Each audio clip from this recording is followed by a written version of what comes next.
The teacher is the single most significant factor in determining whether students will be successful in learning to read. Because of that, teachers have to know how to get to know their students in order to be fully effective.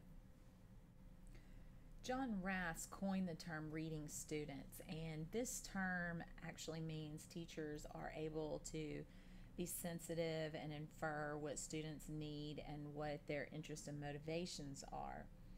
Now, using this ability to read students, Rass hypothesizes that actually pays off with better student learning.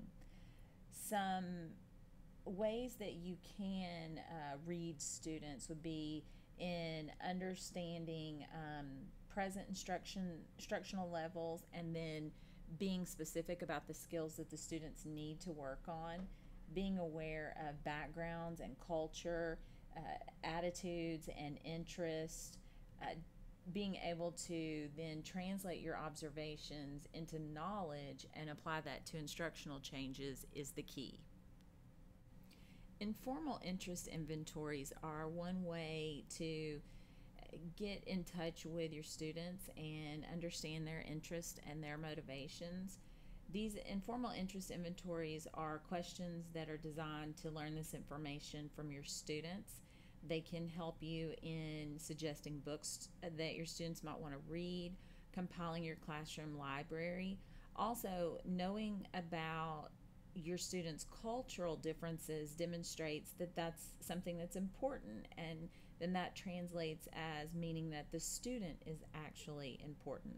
And one really easy way to get to know your students is through these informal inventories. By knowing your students' interests, then it can help teachers to be able to do a few different things like capitalize upon their interest for instruction, designing activities, and communicating effectively. This also helps students keep a positive self-perception about school and their work at school. Abraham Maslow proposed a theory of motivation that's based on a hierarchy of human needs, and this is a bottom to top hierarchy where the needs are interrelated to one another, they're dependent on one another. And of the 5 levels, if the lower levels are not met, then it is unlikely that the academic progress can be achieved by the student. Rath hypothesizes about 8 emotional needs that students have, and if those emotional needs are not met, then that student is less likely to feel ready to approach a new learning situation. They're usually fairly reluctant in new learning situations, and so this can relate directly to your classroom management. Now, there are ways in which a teacher can create emotional security in the classroom, and consider these guidelines when creating your own classroom management systems as well as your lesson plans. For instance, students will feel more secure when they're respected. When they have a teacher that they consider is fair, a teacher who's more relaxed and pleasant, who will save them from extreme humiliation, things of that nature.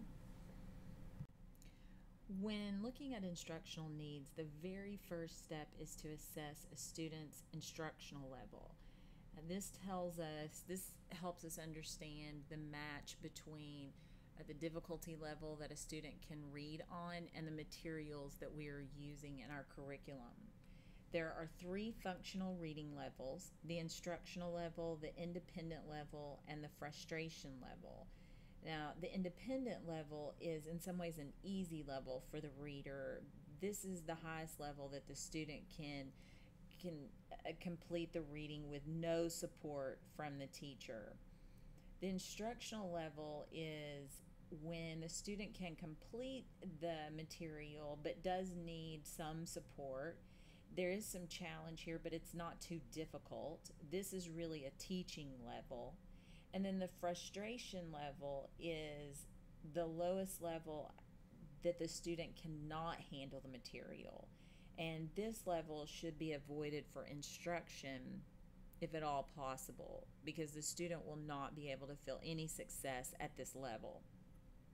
An easy way to determine these levels is to use what's called an informal reading inventory, and this is a diagnostic test that can be used to effectively assess that level. After you have the instructional level determined for your students, at that point you can go on and begin to decide specific areas that need attention. And those areas that need attention should help advance the reader's abilities. The teacher can analyze types of errors or miscues that the reader makes when orally reading, or in comprehension problems when reading passages. This will give you some initial areas to zero in on, and then you can begin to make some priority decision making, finding what areas need to be targeted first in order for the student to see growth.